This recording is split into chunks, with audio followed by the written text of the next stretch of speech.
So I'm outside the garden pavilion in the food dome, and this is the model railway that's always a staple here at the show. You've got the trains being pulled, and you've got you've got the fiery stand over there. They're doing a demonstration, but what I'm going to do is actually go here where it's the little hands on the land.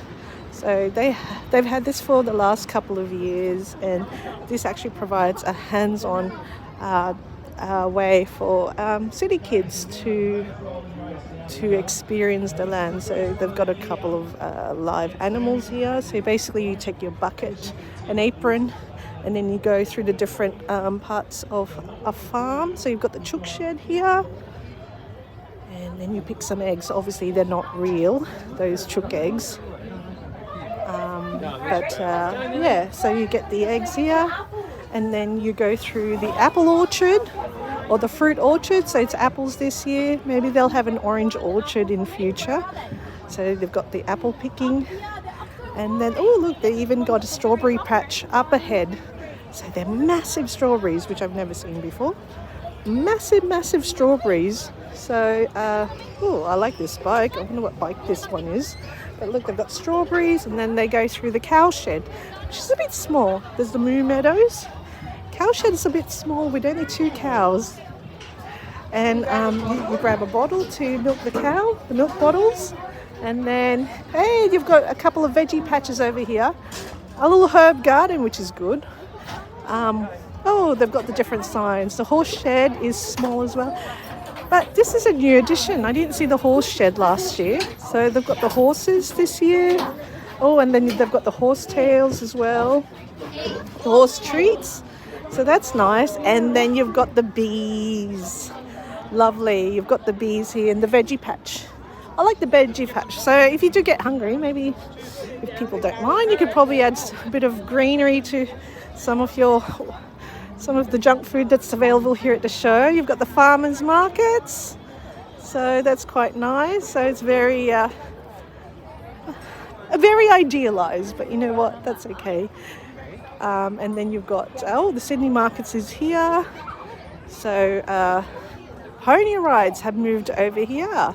Okay, so that's quite big. I think they used to have some sort of stadium or music entertainment area here, but I think it's better that they moved the pony rides here because they were up right at the other end of the main arena in the other section. And some belted Galloway here, some dairy cows, and you've got a couple of alpacas. So this would be actually the milking barn, so not the fake one. Okay, so this is quite lovely. So lovely open space. If you get a bit, I suppose, claustrophobic of sometimes the crowds here, but look, there's the signs over there now. So the furthest distance they have is Finley. Finley is far away in the Riverina.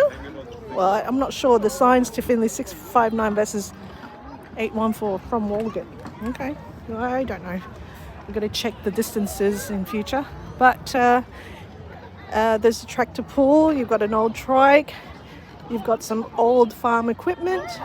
So there are some, if you bring a picnic blanket along, there is, they've recently done the lawn, so it actually feels quite nice for the time being. So unless it does get wet, and then it will become muddy. You've got some nice old bikes around here. Bateman's Bay has appeared. I wonder if you can climb the horse. Selfies encouraged. Okay, so all right, you can do a selfie with the horse here, but no climbing. And the sheep are here. There is a feather farm, which is a chook farm. Scone is here. 774. I think Scone's quite close, unless that's the distance from Bega. Yeah, so it might be a cross-country hike from Scone to Bega. Although why would you go down to Bega to the south coast when Scone is closer to north coast? But no, nevertheless, this is the sheep. So this is the little hands on the land. So you've got the sunflowers, but they're not real this time. Why are they real? Oh yes, they are. Real sunflowers. So, Little Hands on the Land exhibition. Quite a nice foray outdoors.